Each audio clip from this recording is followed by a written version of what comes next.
food has always played a hugely important part of my family's life. If we're not eating it, then we're talking about it. And that goes for my extended family of friends too.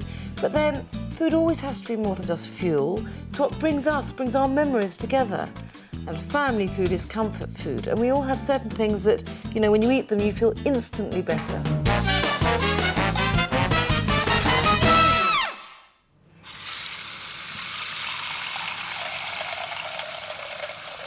The food I really love eating, well, in common with lots of us, is the food that my mother cooked when I was a child. And this is my desert island dish. If I could choose the last meal I'd eat on earth, her beef with sauce béarnaise. Oh, and afterwards I would have to have my granny's pears belle Hélène, which is poached pears with vanilla ice cream and the most dark, luscious chocolate sauce.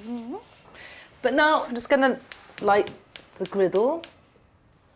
This should take about 5 minutes to heat up, which is about the right time to do the sauce. 3 egg yolks. If you were to look up sauce béarnaise in the Larousse Gastronomique, you would be told to start with a reduction of shallots, white wine, chervil, tarragon, various other things. Now, I don't do it that way, not out of any disrespect, just because I do it the way my mother did, which tastes great to me, which is really a question of just mixing egg yolks with some dried tarragon, bit of tarragon vinegar, just a bit, and salt, and whisk away over this pan of simmering water, but the base shouldn't touch the water, and nor will it. And just whisk away, adding butter until it thickens. A bit like, just think of it as hot mayonnaise with herbs in it. When I was a child, one of us used to have the job of chopping the butter into cubes, and the other would be stood on a chair, propped up right near the stove, and whisking. And actually, this is the best way to learn. That's why I learned to make this by watching, like you're watching now. You can't learn to cook in a better way.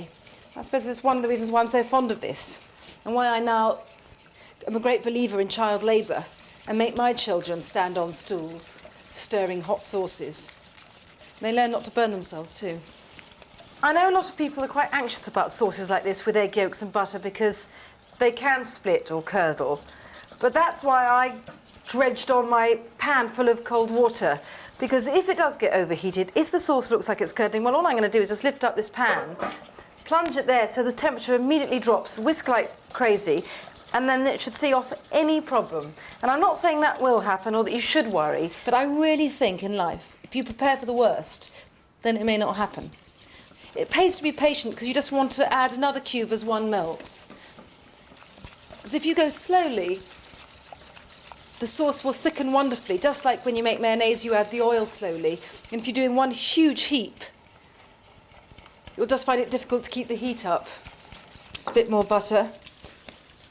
And as you get a good solid lump of sauce, then you can start adding more butter in at one time.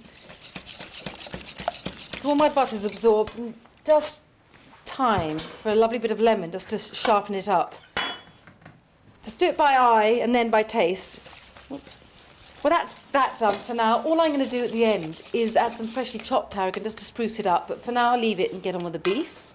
This is a cut I really like. What it is, it's 1 inch thick along the whole of the top rump, and you cook it like a steak, but then afterwards slice it really thinly on a diagonal like that, which makes it taste so succulent and actually makes it go a lot further, so that's great. One of the rules about griddling is oil the meat and not the griddle, because if you oil the griddle, it'll just smoke like hell. I'm not saying it won't, but here goes.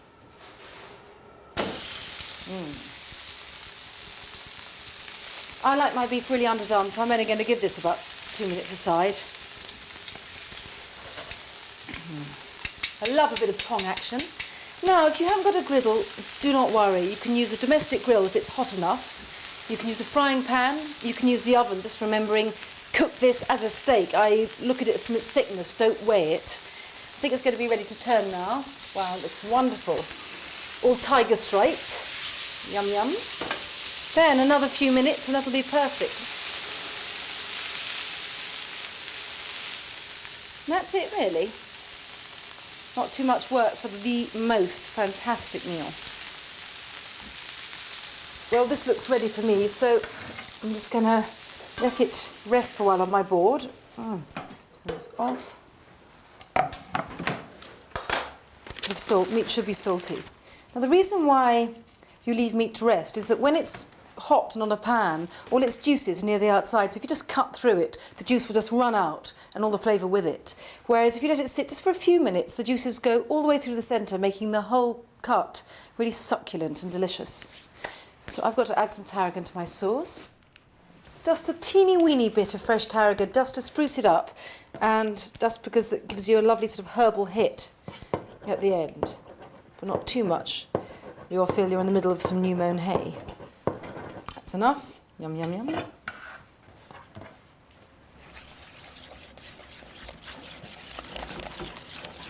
So that's it. I'm just going to leave it there. Don't worry about it cooling down because it should be at room temperature. The beef. I wanted to just show you one thing, is that I like my beef really underdone, and you can tell how well beef is cooked without stabbing it, simply because if you press it and it feels really soft and sort of yielding, that means it's underdone. If it's a teeny bit bouncy, it means it's medium, and you don't need to tell me if it's hard. It's well done. So this feels lovely and soft and buttery, and I'm going to start slicing into it diagonally across. I am the world's worst carver, which is probably one of the reasons why I like this cut.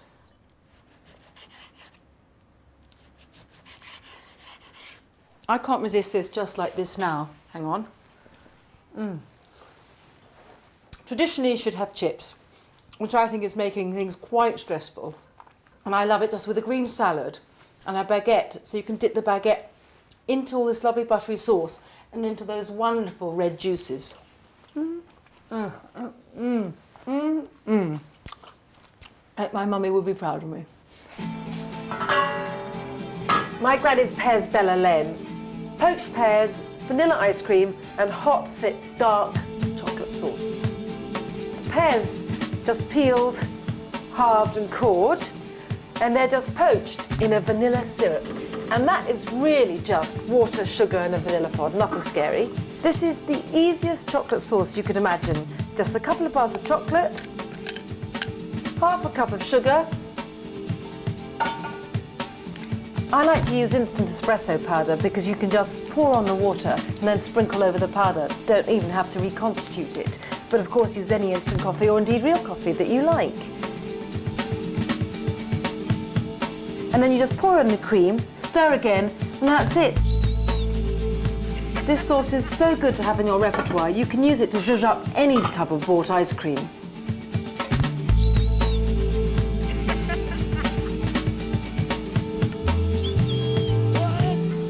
And right at the end, if you sprinkle over some finely chopped pistachios, it adds colour and wonderful crunch.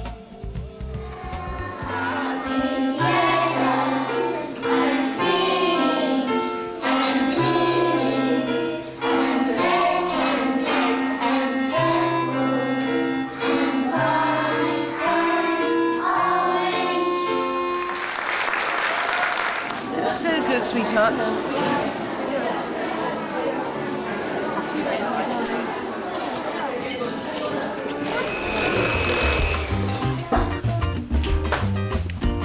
This is Marmite and butter blended together.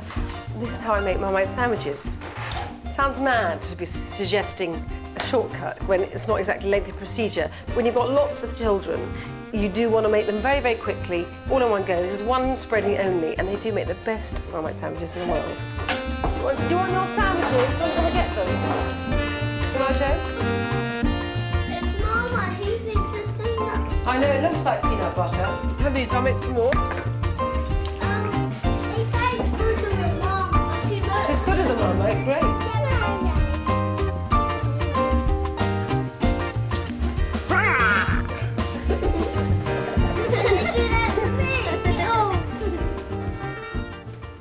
Not all the influences on the food I cook come from my family. Some of them come from what I think of as my acquired family, which is my library. And I am a complete food book junkie. I mean, every single book in this room, and there are plenty on the floor, are food books.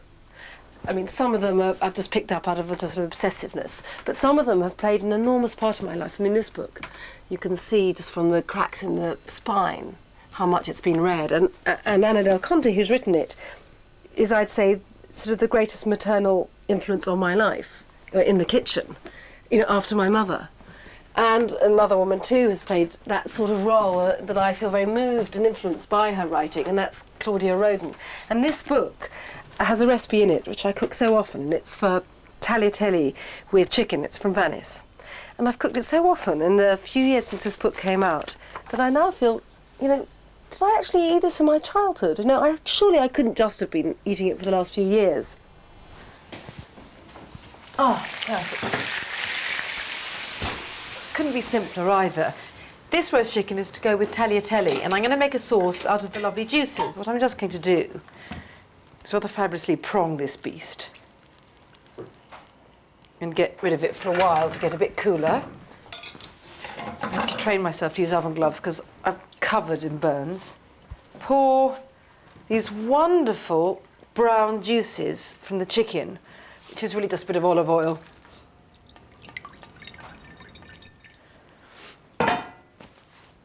And add some toasted pine nuts, not that many, just a bit. Wonderful gold on gold. Some sultanas, which I've soaked in water. And some rosemary. Not too much because it is very aromatic. You just want a subtle taste of it rather than an incredibly soapy hit. One of the reasons why I'm really fond of this recipe, well, obviously apart from the way it tastes, which is wonderful, is that it comes from Venice, and that's where I got married, so.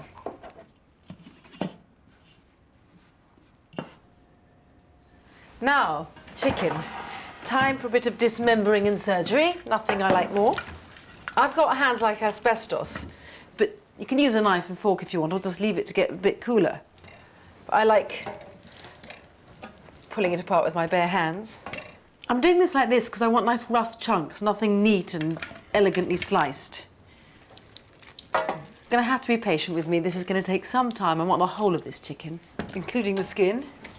I'm going to just wipe my hands because this gets very messy, which I have to say I rather like, but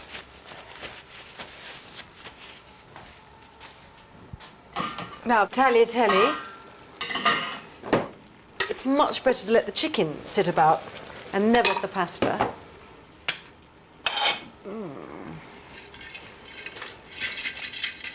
That's it. Come on, babies.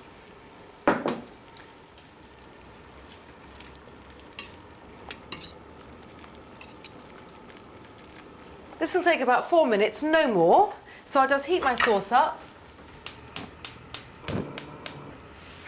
and get rid of the chicken. I want to keep the bones for stock, and I'm not going to wash this up because it's got all the lovely chickeny bits from when the chicken was sitting in there. Well, that's about the size of it. Tagliatelle have to cook, sauce has to get warm. That is so wonderful. I'm just going to taste the pasta. I like to test it about a minute before it says, just in case. Just as well, because it's perfect. So now, I'm going to throw cold water over it. This brings down the temperature straight away, and then delicate pasta like this won't get overcooked. Great, now I'm going to move fast before this goes claggy.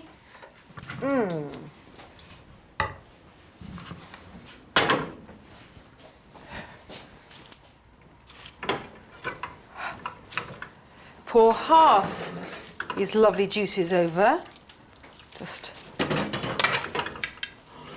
The Italians never use as much sauce as we do. You just have to be a bit more patient as you toss it through. Coming over with my meat. Oh,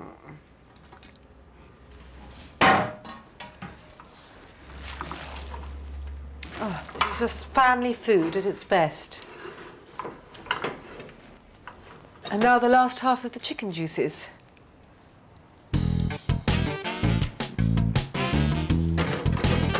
And that's it.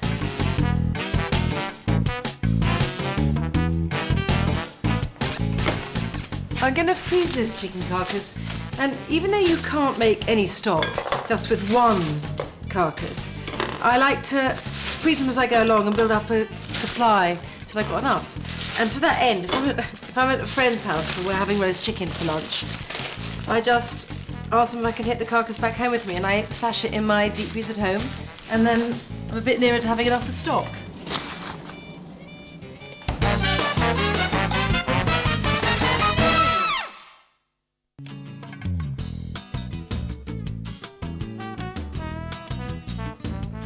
I love cooking with my children, and one of their favourite things to make are green cakes. A mix of broccoli, peas and cold potatoes, all mashed up and bound with an egg.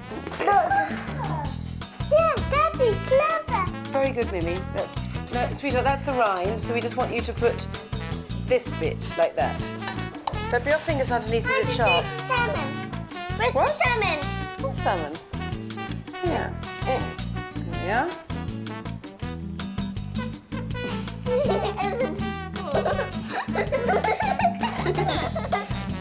Dip them in mozza meal or breadcrumbs and fry them till they're lovely and crispy.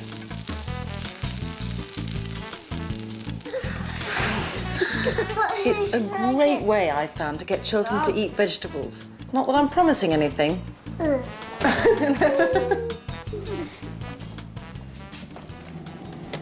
I'm sometimes extravagant, but I am never wasteful. I can't throw anything away. I can't even throw away an egg white. But why would you want to? I stash them in my deep freeze, and then when I want to, I can make meringues, or better still, pavlova. In fact, we make this pavlova so often at home, I can't work out whether in years to come my children will either absolutely be passionate about it or never be able to face one again. But whatever, they will need, if they're going to make it, 4 egg whites. Mine are defrosted in batches of 2 because that's how they were in the deep freeze. And if you've got a mangy old lemon knocking about, like I always seem to in my fridge, then it's really helpful if you just wipe it round the inside of your bowl, because that will get rid of any grease and means that the egg whites bulk up beautifully and a bit faster. The egg whites, 2 in. Second 2. Now, I get to use my favourite toy. Just turn on and whiz, and I can just watch it do anything, file my nails. This should take just about a couple of minutes. I'm not going to beat them too fast. Or maybe I am. I get so impatient. Come on, live a little.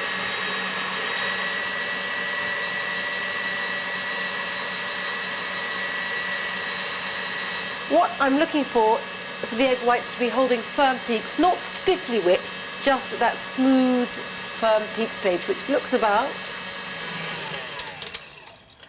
Now, great, so now the sugar, just whisking very gently to fold it in.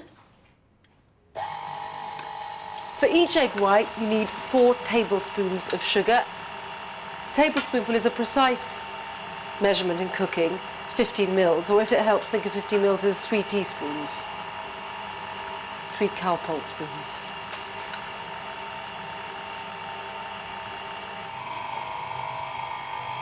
Last one. And now, I'm going to turn this meringue into pavlova. Watch. 1 teaspoon of wine vinegar. I know it sounds odd, and it is odd, but it works. And 2 teaspoons of corn flour. These 2 ingredients keep the belly of the meringue wonderfully chewy and marshmallowy, which is what a pavlova should be. A few drops of real vanilla. I'm going to fold these in rather than using the whisk, because I want a lot of air in. I want to do it gently.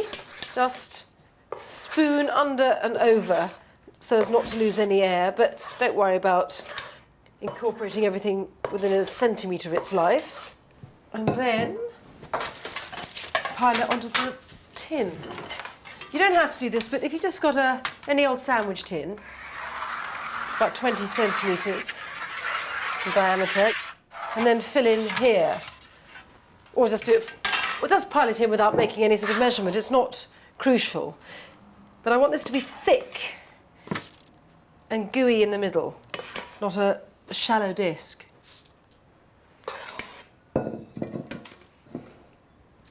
Lovely.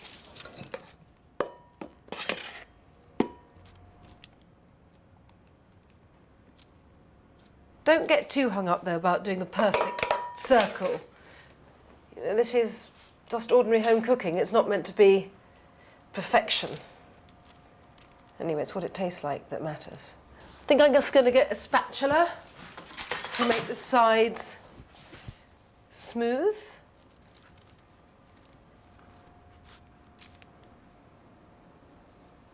And that's it. To the oven.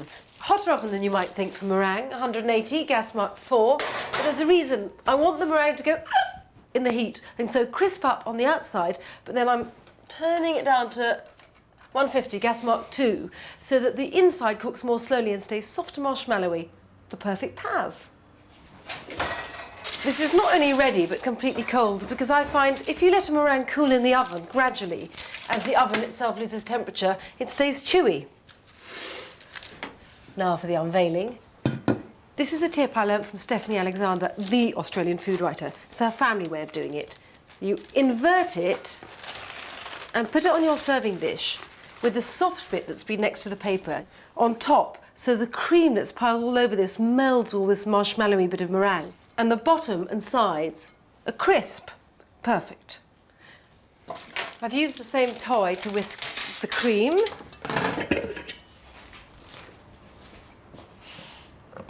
Just pile it over, nothing neat. Neatness is something beyond me. That's it. And now the fruit. I'm a real single fruit person when it comes to pavlova. I don't like a fruit salad on top of it, and I think it works really well using passion fruit, just scooping them out with a teaspoon, because the sourness, the aromatic sourness of the passion fruit works so well against the sugary sweetness of the meringue. Red currants and blackberries are good. I don't really like strawberries for the reason that they aren't sour enough. Although, having said that, the last ones I bought really were, so... Anyway, you use what you want. This is all personal taste, and that's so important, as always, is that I'm not telling you what taste you should have. I'm just telling you what I think. And here it is.